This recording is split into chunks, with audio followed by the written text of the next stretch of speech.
Labour is set to use military bases to now home asylum seekers, moving from hotels into military bases and other non-military sites. So we're going to have a look at this today, break it down.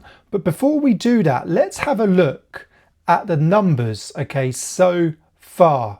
In the last 7 days, so for about a week, about 5 days, we had no crossings at all. That was most probably due to the weather.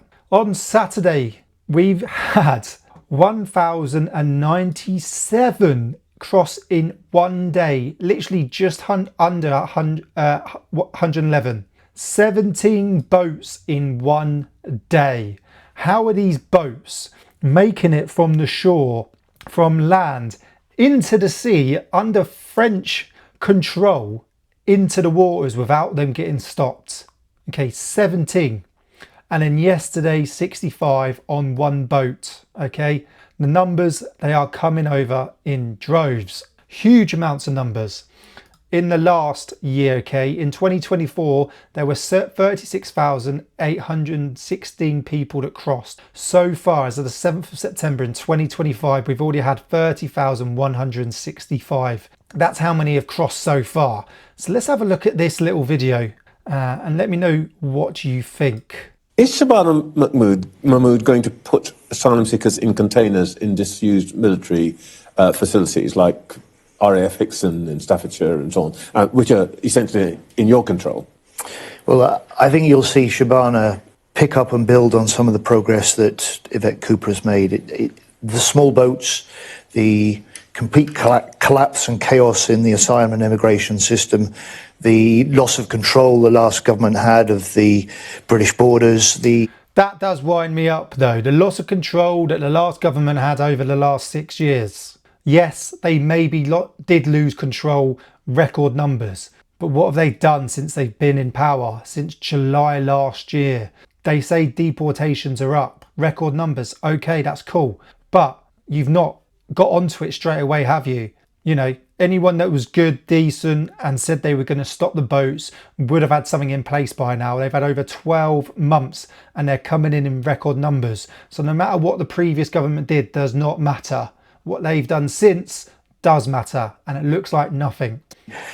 Way that they let the smuggling gangs have 6 years head start on us all demonstrate how tough this will be. Now, as far as Shabana goes, she will pursue some of what Yvette Cooper has already done. But I think you'll start to see whole of... when you say you'll start to say, you must know whether she's going to use military facilities or not, because she's got to get your agreement. So are you not going to use military facilities? Typical politician trying to dodge the question, but let's see what he's got to say, and then we look at the positives and the negatives of this, the pros and cons. To get these people out of asylum hotels. So the point I was going to make is that I think you'll start to see Keir Starmer insist that dealing with the small boats, solving the illegal immigration crisis, is part of the job for the whole of government, not just the Home Office. So with the Home Office, I have been putting military planners into their border command and into their planning for the future.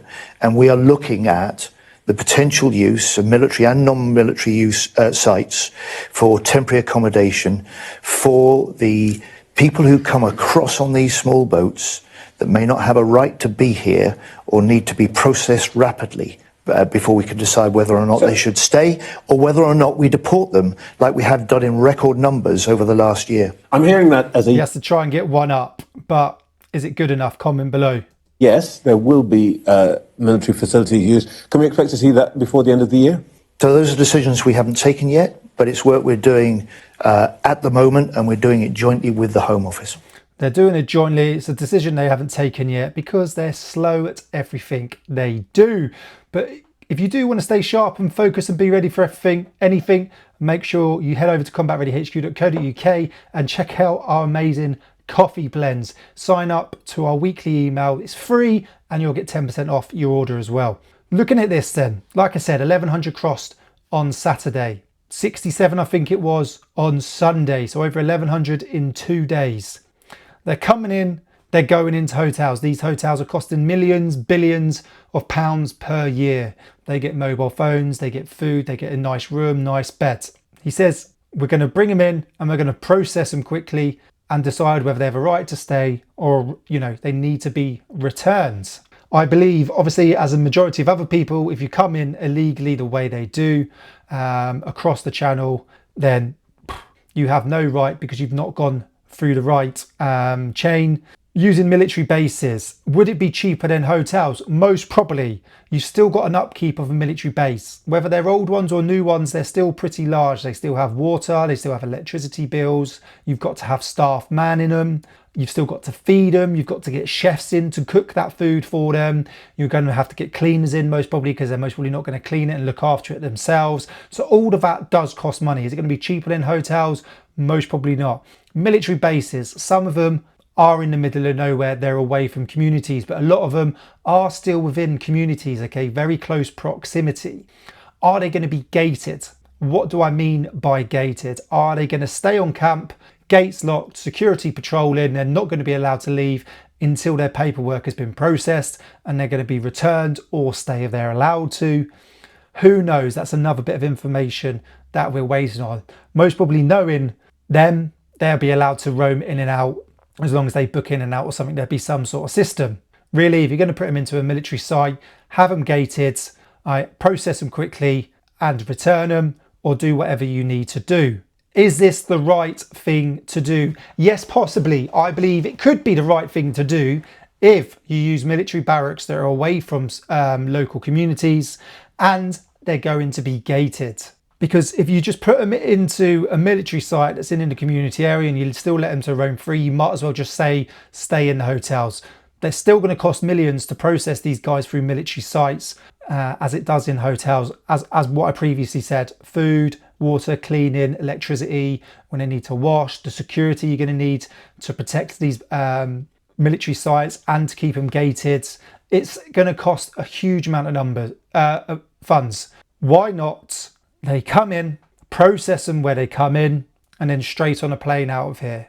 Like I said, migration, remigration, whatever it is, I've looked at moving abroad before. If you do it legally and you can generally get yourself a visa or claim asylum because you've got a genuine background issue where you have the right to claim asylum, then process it. But we know this is illegal. We know we're trying to crack down on it. So if they're going to come in this way, then they should be returned.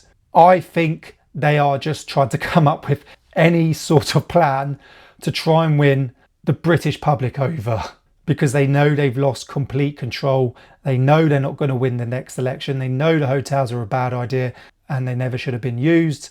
Are they going to do it quickly though? As you can see, it's in the process. We're trying to plan. We're trying to think out of all this information. They're struggling. There are massive, massive issues. Are the people going to be happy with this? No, they're not. Is it the right thing to probably do? I said yes, if you're going to gate them and you can process them quickly. But is it the right thing for the British public? I think the majority of people, no. I've been on many military sites after serving in the British Army. I know what they're like. I know that you can obviously confine them and gate them. But I'm still under the impression that they should be in, processed out if you come in illegally. So from a hotel to military site, yes, it sort of makes sense. But is that the right thing to do overall? No, they should just come in and go. But I'd be really interested to hear what your thoughts are on this and what you have got to say. What should they do about it? Comment below. Are they just chatting absolute rubbish again? Comment below. Please, thank you for watching. I'll see you soon.